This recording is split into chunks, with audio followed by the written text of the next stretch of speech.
YouTubers, it's Tyler here, and I have an LT1 in the S10 now. I pulled the small block Chevy out because the head gasket started to leak. I kind of fucked it up. I won't go into why, but I figured I would show you guys what I've done to this LT1 to carburate it and stick it into the old S10. It's just pretty much a stock LT1. I've had this motor forever.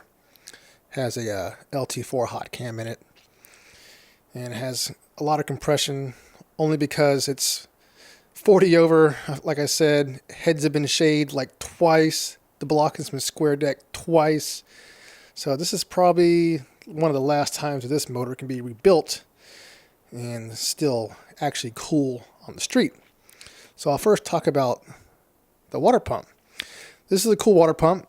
You know, one of the problems with LT1 water pumps is they have a zillion freaking hoses, and this one's been pretty much trimmed down to the bare minimum, which I like. And I was using this,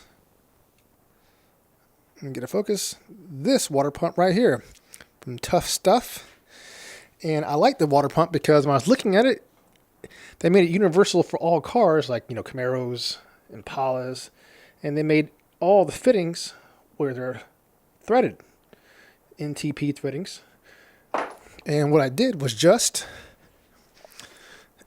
cap off the ones I'm not using. So I just have an inlet and an outlet.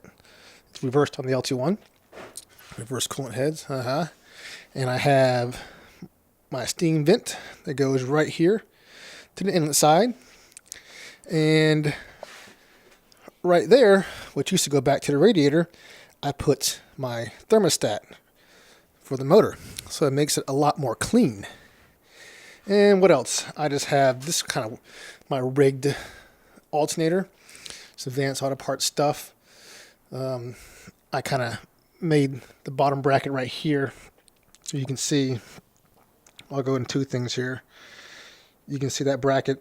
I kind of rigged it up to get it correct, and it slides back and forth right here, and it's just another advanced auto parts find. It's an alternator out of a Camaro, which I guess the LT1 likes that because it's the same alternator it would have living in a Camaro.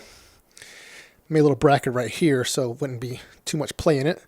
That works fine. It tightens up. You just kind of put a crowbar right there and then tighten that down, and you're good to go. What else? Yes, down there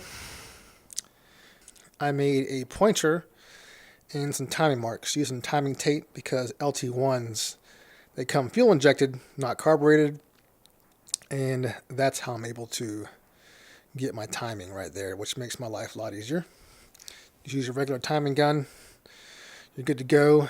Of course, up here you have to use the GM LT1 intake. You can use a regular intake, but you have to have it machined, the bolts changed around, or have your heads changed back to a small block Chevy bolt pattern.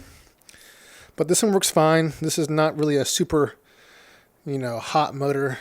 It's just like, I think it's like 1,000 something to 58 or 6,000 RPM motor. It's what those LT4 hot cams usually work as. And then back there we have a distributor. So it's pretty much set up like a regular small block Chevy with a small block Chevy radiator, which works fine as long as you use the adapters. And that's pretty much it for that. We're going to see how this sounds. So with further ado, I will start her up. But first, I'd like to show you this. Thought this would be interesting. What we have here is the small block Chevy heads, and then we have the LT1 heads. And if you look, you see the massive difference in port size.